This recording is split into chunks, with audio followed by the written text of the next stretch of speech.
کے پجارے خدا کے پرست رہے. قرآن آیا تو ساری کائنات کو نور ملا. قرآن آیا تو توحید ملی، ایمان ملا. قرآن آیا تو گلستان کو بہر حسن عطا ہوا.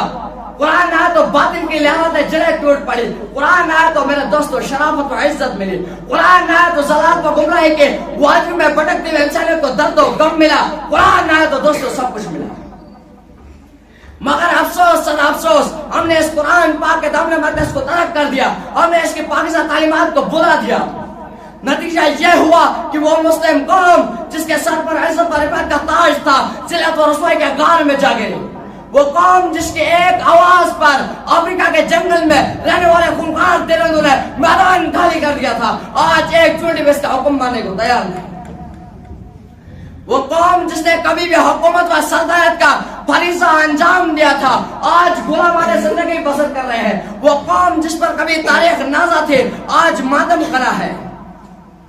مسلمانوں ہوشیار ہو جاؤ، سمجھ جاؤ، قبر کا پردہ جھانک کر قرآن پاک سے وابستہ ہو جاؤ، ورنہ یاد رکھو تاریخ ہمیں کبھی بھی معاف نہیں کرے گی. حاضرین جلسہ، صحابہ کرام کے کتب خانے میں اور کامیابی ان کے قدم چومتی گئی. میرے دوستو، یہی وہ قرآن تھا جس کی برکت سے بدر کے میدان میں 313 نے مکہ کی قسمت پلٹ دی. آج ہم میں گڑوں ہے مگر دوسری قوم ہم پر سوار ہے.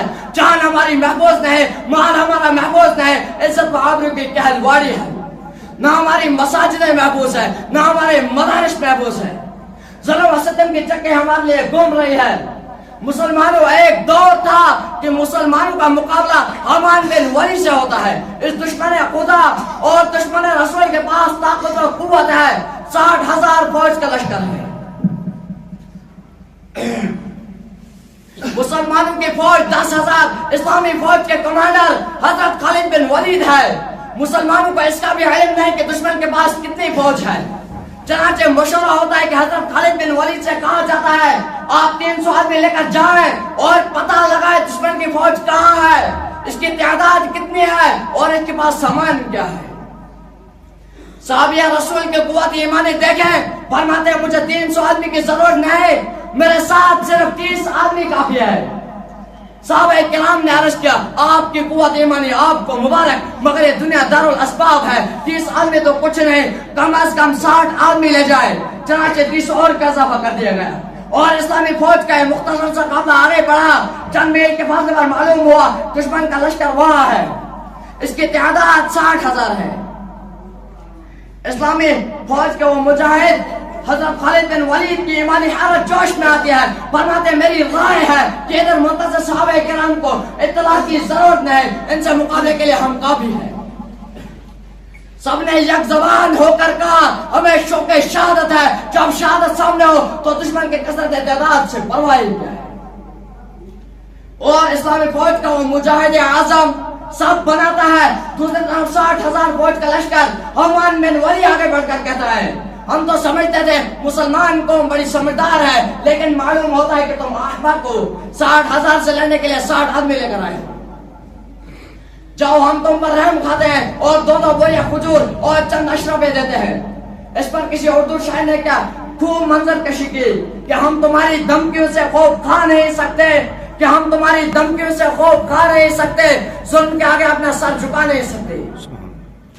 محترم حضرات، معزز سامعین کرام، ہاتھ پر جگر پر ہاتھ رکھیں اور سنیں. حضرت خالد بن ولید فرماتے ہیں تو وائس بن کر آیا ہے یا کمانڈر بن کر آیا ہے؟ تجھے شرم نہیں آتی کہ اپنی بزدلی کو وائس کے پردے میں چھپا رہا ہے؟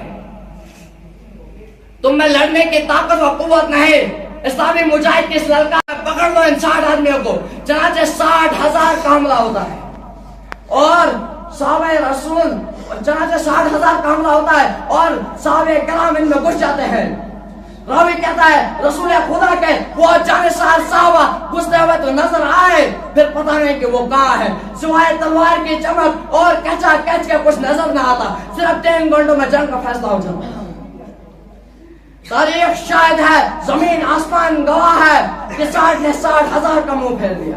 محترم دوستو، میں پوچھنا چاہتا ہوں وہ کون سی ایسی چیز تھے جس نے صحابہ کرام کو طاقت و قوت پیدا کی؟ میرے دوستو، یہی وہ قرآن تھا جس نے 1,000 کو 1,000 پر بھاری کر دیا. کسی شاعر نے کہ سچی کہا ہے وعدہ غلبہ ہے مومن کے لیے قرآن میں، وعدہ غلبہ ہے مومن کے لیے قرآن میں، پھر جو تو غالب نہیں کچھ کسر ایمان میں۔ اگر ہم ماضی کی طرح حال و مستقبل کو روشن اور تابناک بنانا چاہتے ہیں تو قرآن پاک سے وابستہ ہونا ہوگا، اسے سینے سے لگانا ہوگا، اس پر عمل کرنا ہوگا۔ خدا راستہ آج ہم نے اپنے بچوں کو 10 پیسوں کے لالچ میں دین اسلام سے دور کر رکھا ہے، ہماری نظر اخروی نعمتوں کے بجائے دنیا کی ڈگریوں پر ہے۔ تو یاد رکھو مسلمانوں، خدا کے یہاں جواب دیں گے۔ اس پر میں اس شاعر کے ساتھ میں اپنی تقریر کو ختم کرنا چاہتا ہوں کہ جس دور پہ نازا تھی دنیا اب ہم وہ زمانہ بھول گئے، اور ان کو جگانا یاد رہا خود ہوش میں آنا بھول گئے۔ منہ دیکھ لیا ہے آئینے میں پر داغ نہ دیکھا سینے میں، دل ایسا لگایا جینے میں مرنے کو مسلمان بھول گئے۔ آزان تو اب بھی ہوتی ہے مسجد کے فضاؤں میں انور، جس ضرب سے دل ہل جاتے تھے وہ ضرب لگانا بھول گئے۔ وما علینا الا البلاغ المبین۔ ماشاءاللہ۔